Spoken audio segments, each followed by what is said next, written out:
Welcome to How to Split a Toaster, a divorce podcast about saving your relationships from True Story FM. Today, I'd like you all to sit quietly and join me in downward toaster position.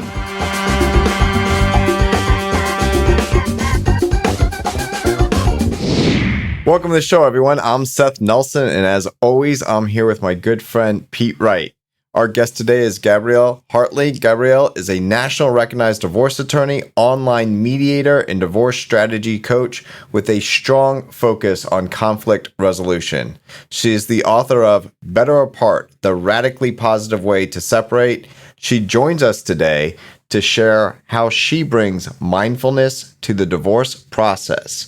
Get ready to release, have renewal, and recalibration. Welcome to the toaster. Thank you. It's very nice to be here. She says that now, Pete, but she just got here. Okay. I know, right? She has no idea. This is going to be great, though, because I do think this is important because it's something that we don't talk about very often. And it's this whole idea of mindfulness in the divorce process. The first thing I get on I start reading all your goodies on your website. The first thing is like, let's start talking about introducing yoga and breathing and mindful. I'm reading the book, and it's like this is all about bringing exercises to a cold process, right? So much of this I want to hear from you is like, how do you and why is it important to rehumanize the law for people in the divorce process? So I want to start with the first comment you made that this was a cold process. My experience of the divorce process is actually not at all a cold process. It's really a reconfiguration of a family. And that's always how I have approached it. When I was 9 and my brother was 6, my parents divorced, and they sort of held themselves out to be sort of like just the beacon of divorced couples. They had shared custody when nobody, back when I was a kid, had shared custody. My dad was very involved with us. And we were looked at as like that weirdo family. And when I got to law school, the last class I was ever going to take was family law because I was like so done with the topic. I had a lot of opinions about it. I had a lot of experience with all kinds of... Brooklyn lawyer has opinions about things? Slow down. Stop the presses here. So I took family law pass fail. I was never going to be a family lawyer. I wound up within a couple of years clerking for a New York State Supreme Court judge who heard only family divorce called matrimonial matters. And I was about 29 or 30 years old when I started to work with him. And I quickly saw, first of all, how lucky I was. I learned that the divorce process is really horrific for most people. And I knew firsthand as someone who had grown up with parents who never went to court, that it didn't have to be that way. And so, the secretary for the judge used to make fun of me and say, "Are you doing downward dogs in the back courtroom?" You have to understand, I'm on Staten Island and in Brooklyn in like the early 2000s. Nobody's doing downward dog yet. That's like a, 2018 kind of thing. So I know I was not doing downward dog, but I was infusing some humor and asking people to take a step back and doing a lot of reminders about what we're really doing here. This is a recalibration of your family. And that's all it is, actually. Like the drama, that's sort of like for some of the lawyers, that's the fun part, right? Let's be honest, the rabbit holes that exist in every single conversation as I now exclusively mediate and I hear people telling their perspective of the divorce. My lawyer brain is hearing, argument, $10,000, $20,000, $30,000, right? Like, because there are so many things that we can spin out of control. And sometimes I ask people if they want me to, sort of help them to reframe. And that's where, to answer your question, how did mindfulness get involved with that? When our thinking brain is flooded by emotion, there is no space for any logic or any reflection problem solving. Any there's no space for problem perspective. Solving. And that's what you're trying to do. If you're going to recalibrate, right, you're solving the problem that we got to fix this. That's exactly And right. if you're going through the emotional aspect of that, then you've got to set that aside. And we've had other guests say we just set our ego aside. That's another way to say emotion, right? And to figure out what are the problems, where do we agree, where do we disagree, and how do we get through this process. But we are interested in how we end up doing Downward Dog, because I know Pete's got some yoga questions coming. I can just feel it, you know. Bring me a solid Warrior 2 on a Thursday afternoon and I'm in heaven. Talk about this release, renewal, recalibration. Take us through the kind of the little outline there. Okay, so first of all, just to satisfy Pete's curiosity about the yoga positions, we don't actually do yoga in my mediation studio, right? Like, you have just shattered my worldview of you, and I regret that. We do talk about the value of breathing. We do talk about the value of slowing down. We talk about the transferring from a positional based to an interest based approach. Like, what do we need? What's our why behind what we want? So, Seth, to answer your question, in order to get to an agreement or a resolution, we need to have a release, which is where you can actually, where the parties actually are feeling a little bit of a reprieve from the intense mental loop that's circling in their mind, that's fueling the fire. So from within the context of a mediation, there's a lot of listening and a lot of validating and a lot of probing. How do you think this is going to make you feel? It's not therapy, but it is a probing into the why.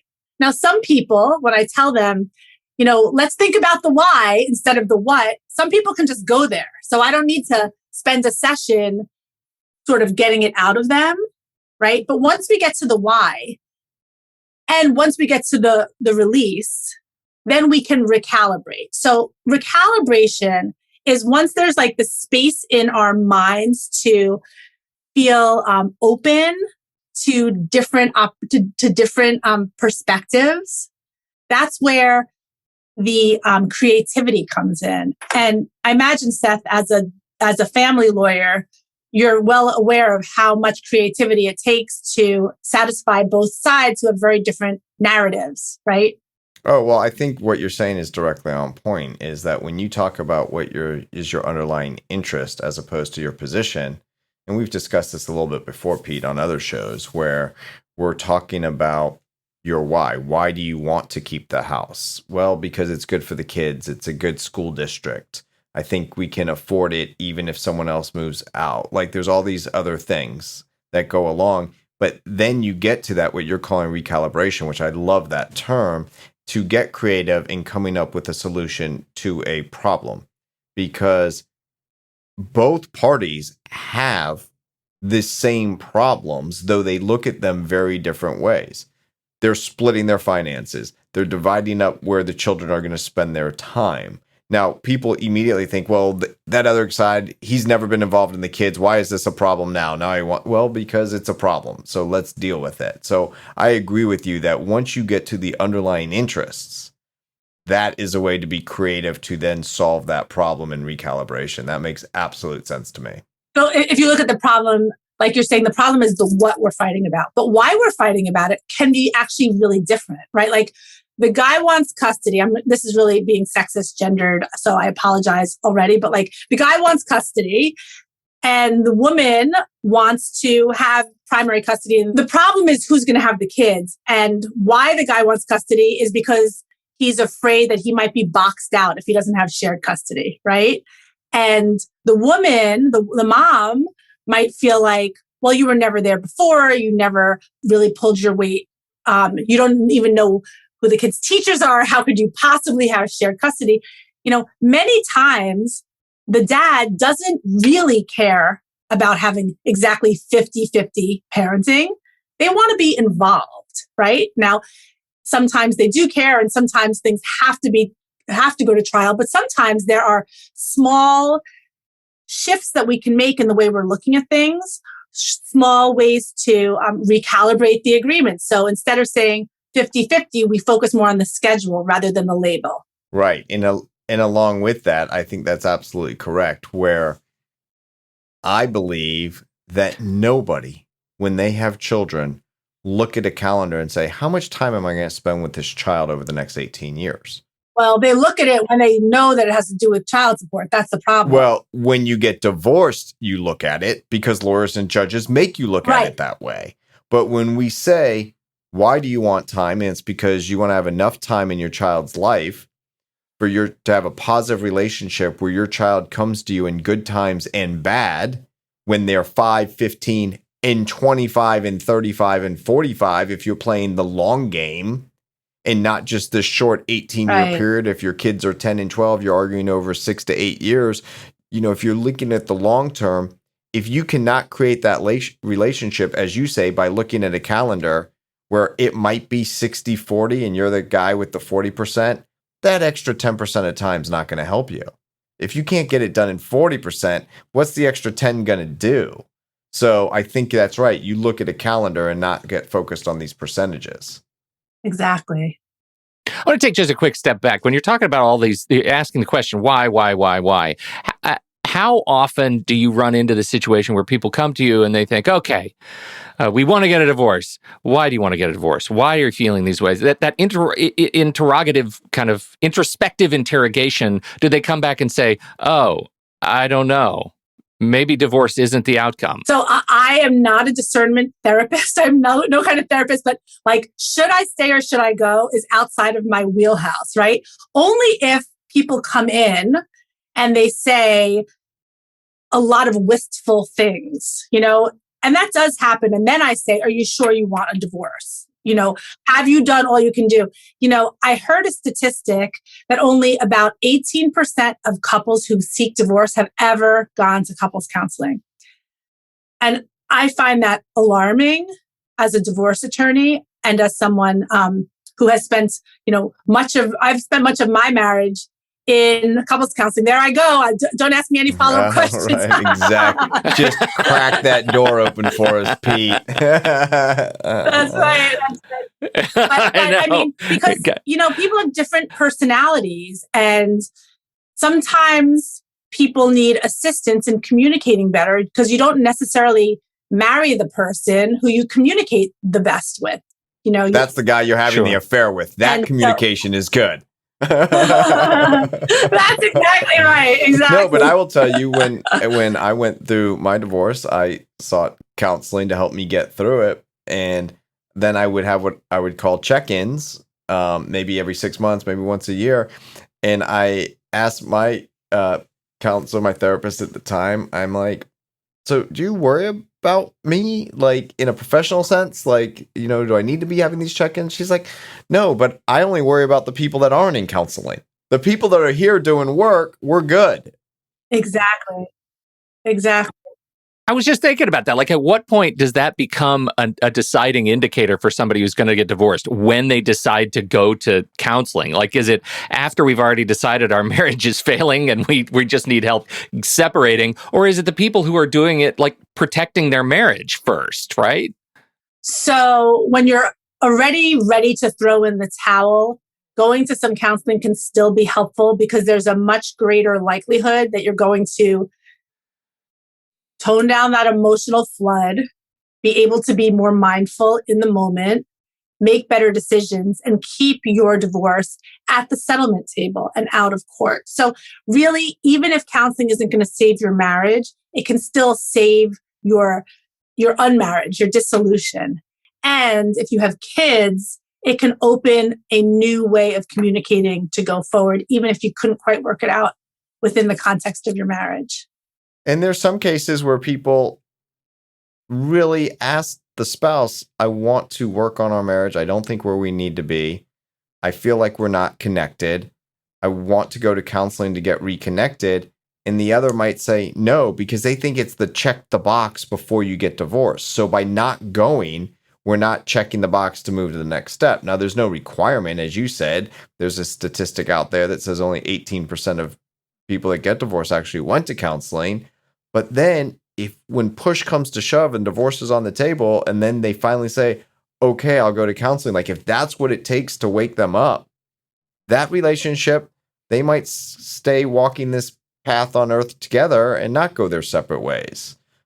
So when you're going through this process and they have the release, you're being creative with recalibration. We never got to renewal, and I'm such a check the box list guy. I got to get to renewal because I want to understand that concept. And what do you mean by that?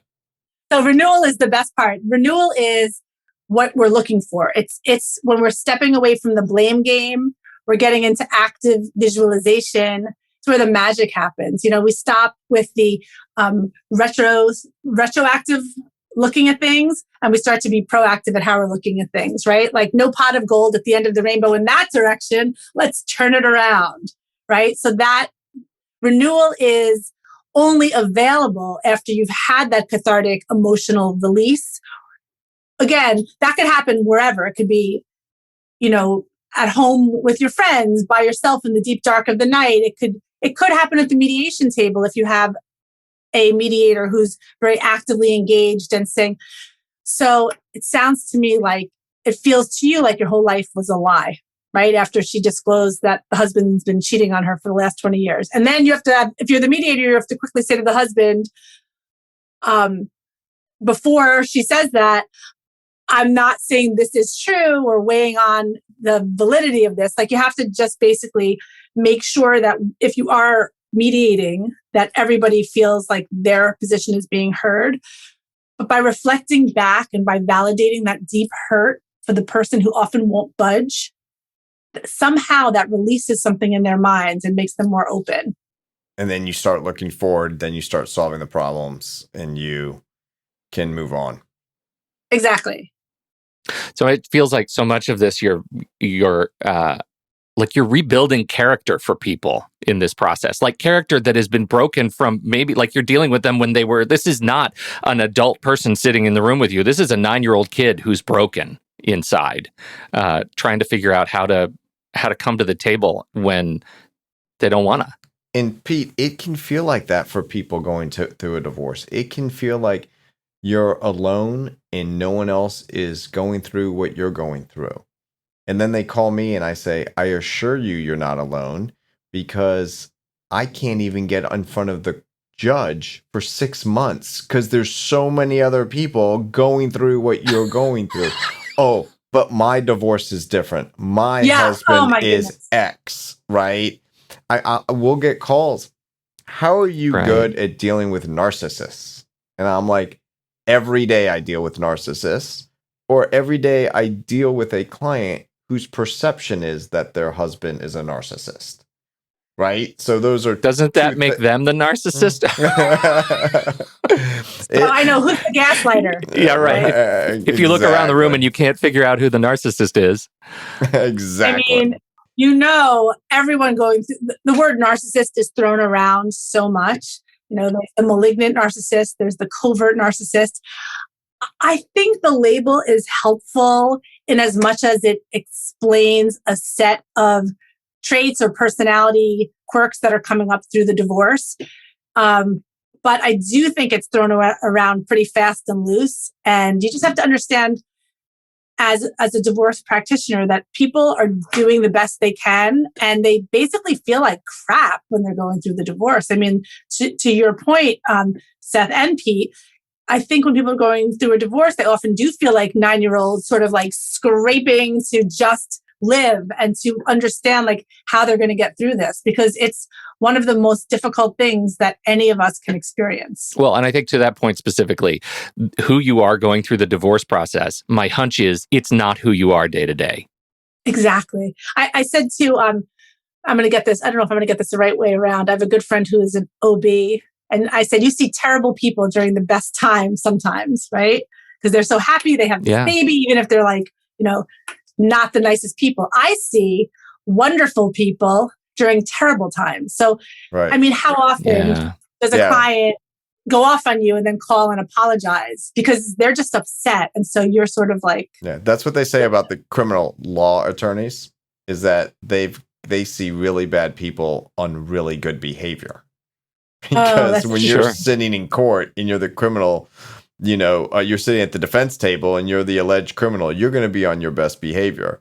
When you're in family law court, you see really good people acting at their worst behavior, right? That's right. So That's right. A lot of wrangling. So, I mean, like, I think that it's never boring working with people getting divorced. Like, a lot of people say, how can you do it? Isn't it depressing? And I'm like, I didn't decide that they're getting divorced. Like, that's outside my wheelhouse. Like I said before, I'm helping them extricate their financial entanglements and manage their children. And, the rest of it is really up to them. I tell them about the Better Apart process. I do give them some breathing exercises. I do hand them each a book and, encourage them to read it, because there's lots of writing exercises and yoga poses that are helpful to get through. So Pete has trouble breathing. Can we take Pete through a breathing exexercise? Yeah, sure. I'd love to take you through a breathing exercise. Let's do it. Let's all do it together. So this is what we're going to do. All right. We're all going to close your eyes, and we're actually going to do a box breath, which is a little harder than just regular breathing. We're going to breathe in for 5. We're going to hold it for 5. This is advanced. You really have to only do it for 3. In for 5, hold for 5, out for 5, hold for 5 at the bottom. We're going to do it 3 times, and I'll count. So I'm going to do it. Ready? Okay. Close your eyes. Here we go. Hold. Breathe out through your nose.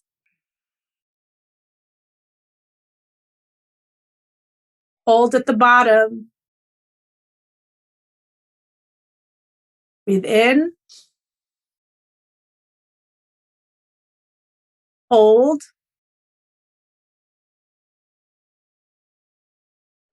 Through your nose, out again.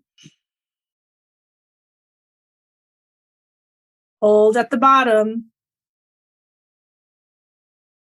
One more time in through your nose. Hold. And now slowly release as long as you can through your nose.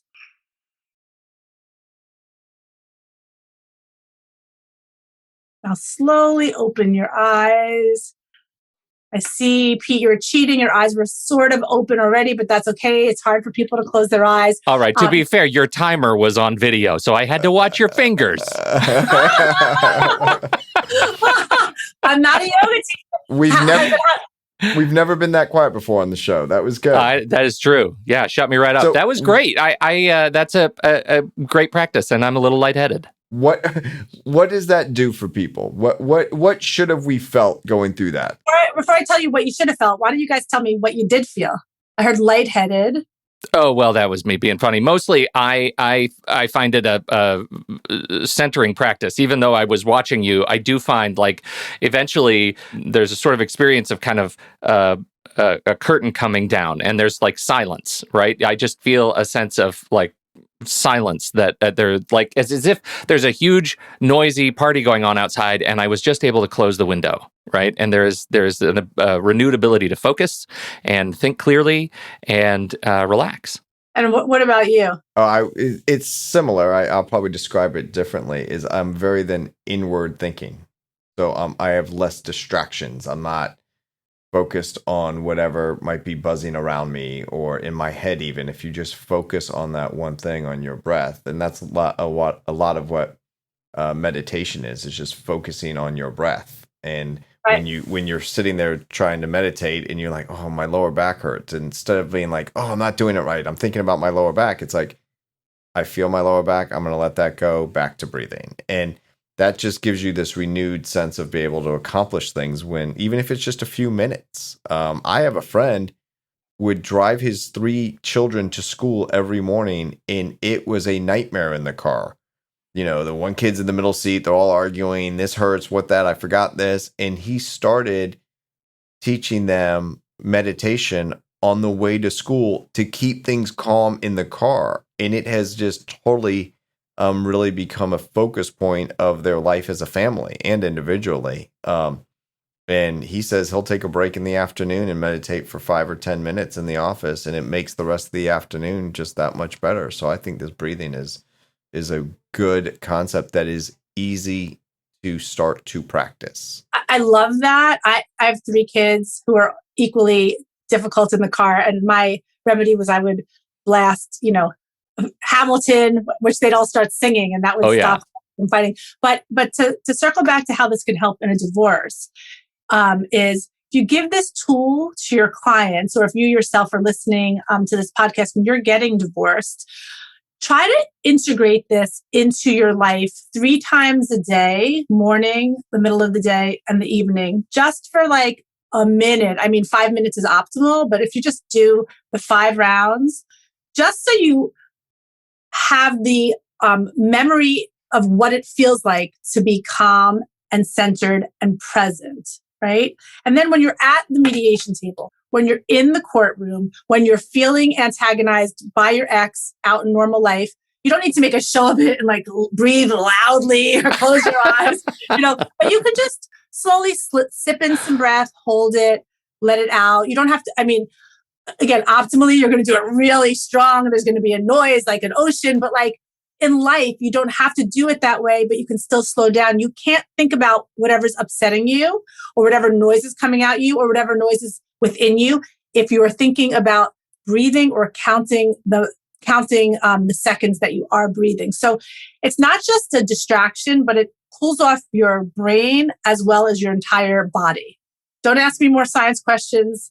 I'm a mediator and a lawyer and not a mental health professional or a physician. But it doesn't matter because I think this is really, I love that we're even just talking about this, because the whole idea of slowing down, it's like that, this great sort of practice of thinking more slowly. And yes. My hunch is when you're in the divorce process, you are doing your best just to keep up. Right? There's hurry up and wait, hurry up and wait, hurry up and wait. Yeah, it's definitely Disney World. I agree with that, Pete. The other thing that happens in court, and remember, in court, the judge is always evaluating you, even when you're not on the stand. Mm-hmm. So when that lawyer on the other side is asking questions of your spouse and it's just lies, like you'll want to jump over the table and jump up and say they're lying. You have all these just visceral reactions that are going to happen. And the judge, and I've seen it, look at people in the courtroom and say, ma'am, you need to stop making faces when I'm listening to testimony. Like that's a bad sign for you. Okay. So if you can stay calm and composed, and the other thing to realize is that you've hired a lawyer who is hearing all this, who should know how to counteract that if they need to, because some lies help your case. Absolutely. One, the judge might know that the other side is lying and that it's not credible. If the judge already finds it not credible, and I can read that on the judge's face because most of our communication is nonverbal, then I'm not going to spend a lot of time on it. And my client will say, why didn't you attack him on that issue? I said, because the judge didn't believe them. And when you're winning, keep your mouth shut. That is a really big tip, right? But clients don't know that, right? People don't know that. Like in real life, I try to teach that to my kids. Like, my middle son will come back. I'm like, I already ordered the thing. I'm going to return it now. Like, stop it. Right? But wait, I want to give you one more little practice tip for your clients. And, full disclosure, this is from Amy Cuddy's work on power positions. I don't know if you guys are aware of Amy's work. So before I would go in for a hearing, or even now when people are coming into my office, I encourage all of my clients to, go into the bathroom if they're at the courthouse and take 10 deep breaths in and out. I know, we're not showing this video anywhere, so I'm going to have you guys do it right now. Let's all stand up. Everybody, get up, up. You. Go ahead, Seth. Get up. Say Brooklyn Bossy, I feel it. So what you're going to do is, I want you to be expansive. Reach all the way up, and I want you to poof out your chest and close your eyes, and you're going to do 10 breaths just in and out through your nose. Here we go. I'm going to count out loud, so you don't have to look. Ready? 1. Out. 2. Stretch higher. Out. 3. Deeper. Out. Reach really high. We're going to just do 5, actually. 4. Okay, now this is going to be our last one. Let this out. And then with the last breath, I want you to take it in and I want you to really reach to the stars. And let it out. Now lower your arms and just feel the sensations in your body. How do you feel? I feel short. That is not what you're supposed to say, Seth. You keep saying reach higher. I'm like, I'm 5'6" on a good day. This is all I got. So, anybody feel anything other than short, Pete? No, that was great. That's I feel tingly, right? It's like I feel it all up and down my spine, and my scalp is kind of engaged. Like I feel present and accounted for. Check your local jurisdiction. Exactly. And you're going to be energized. You're going to be more present, and your body language is going to suggest that you're present and you're a little more calm. And if you do that, coupled with the breathing, it can really be game changing. And these are like just two of many, many, many simple little hacks or tips or whatever you want to call it in Better Apart.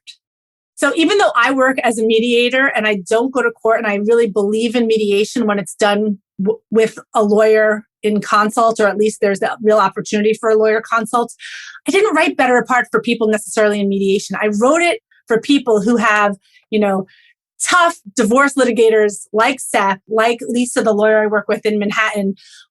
I wrote Better Apart for people who are going through the most difficult, heated divorces, because I know that they can feel very alone, and most lawyers are not going to give them all of this kind of attention because it's just not the usual way forward. So I was, even though I'd been practicing for over 20 years, when I wrote Better Apart, I had this idea that the divorce litigators would buy a box of this book and hand them out to their clients. But of course, what's really happened is the mediators are handing it out rather than the litigators. But if you are listening and you are in litigation, it's really designed to be a companion for you.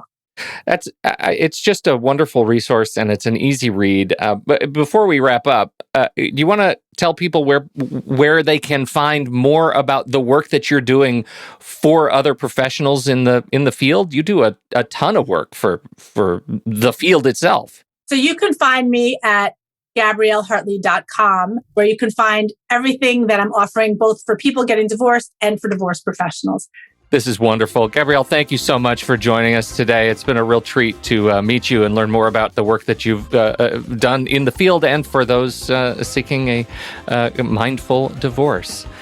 We appreciate you being here. Thank you so much. It's really been a pleasure to get to talk to both of you. And we'll breathe easier from here on out, Pete. That's right. I'm tingly, Seth. Thank you, everybody, for downloading and listening to this show. We appreciate your time and attention. On behalf of Gabrielle Hartley and Seth Nelson, I'm Pete Wright. We'll catch you next time right here on How to Split a Toaster, a divorce podcast about saving your relationships.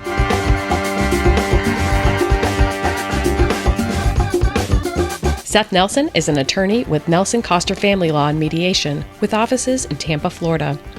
While we may be discussing family law topics, How to Split a Toaster is not intended to, nor is it providing legal advice. Every situation is different.